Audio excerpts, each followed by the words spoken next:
हरे कृष्णा आप सभी का स्वागत है हमारे पौराणिक कथाओं के चैनल में। आज हम आपके सामने लेकर आए हैं दशहरे से जुड़ी कथाएं। श्री राम जी द्वारा रावण वध की कहानी। श्री राम जी के अयोध्या में जन्म से शुरू हुई कहानी से शादी और फिर 14 वर्ष के वनवास, जहां उनका वीर रूप दिखाई पड़ा।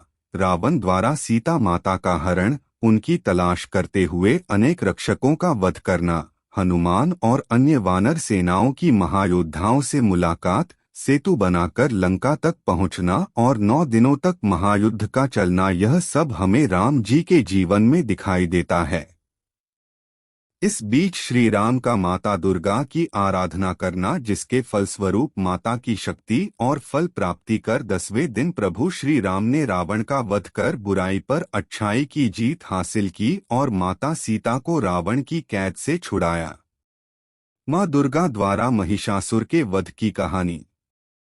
महिषासुर की कहानी एक पौराणिक कहानी है जो एक ऐसे शक्तिशाली राक्षस की कहानी है जिसका सर भैंस का था और जिसने कठोर तपस्या कर ब्रह्मा जी से वरदान स्वरूप ये मांगा कि उसकी स्त्री के हाथों ही मृत्यु हो, अन्यथा कोई भी देव, दानव, मनुष्य उसे न मार सके।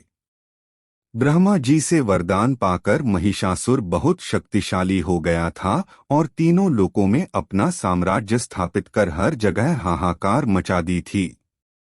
जिसके वध के लिए देवताओं ने शक्ति का आह्वान कर दुर्गा रूप को अपनी ज्योति शक्ति रूप में प्रदान की। मां अस्त्रों शास्त्रों से सजी प्रकट हुई, तब देवताओं ने महिषासुर के आतंक से उनकी रक्षा के लिए प्रार्थना की थी। माता ने 9 दिन महिषासुर से घमासान युद्ध कर 10वें दिन उसका वध कर दिया था। इस प्रकार अच्छाई की जीत हुई थी, जिसके विजय स्वरूप मां दुर्गा की पूजा की जाती है। उनके दिन को पर्व के रूप में मनाया जाता है। पांडवों से जुड़ी कहानी।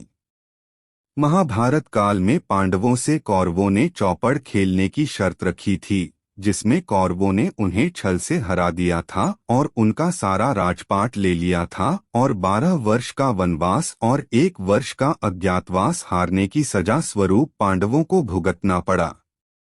वनवास के 12 वर्ष काटने के पश्चात जब पांडव अज्ञातवास का 1 वर्ष बिताने मत्स्य देश का चुनाव कर राजा विराट के यहाँ वेश बदल कर रहने लगे थे, उस समय अपने सभी अस्त्रों शास्त्रों को उन्होंने शमी के पेड़ में छिपा दिया था ताकि किसी की नजर न पड़े व सुरक्षित रहे। दुर्योधन, जो उनका चचेरा भाई था, उसको शक हुआ कि पांडव मत्स्य देश में छुपे होंगे, जिसका पता लगाने के लिए दूतों को भेजा और अपने पिता धृतराष्ट्र के माध्यम से मत्स्य देश पर आक्रमण करवा दिया।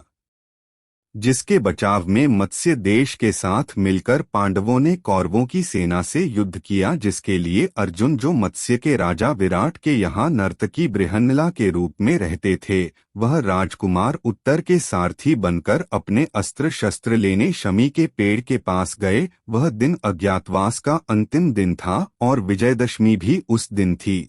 अर्जुन ने अपने अस्त्रों शास्त्रों से अकेले ही पूरी कौरवों की सेना को हरा दिया था।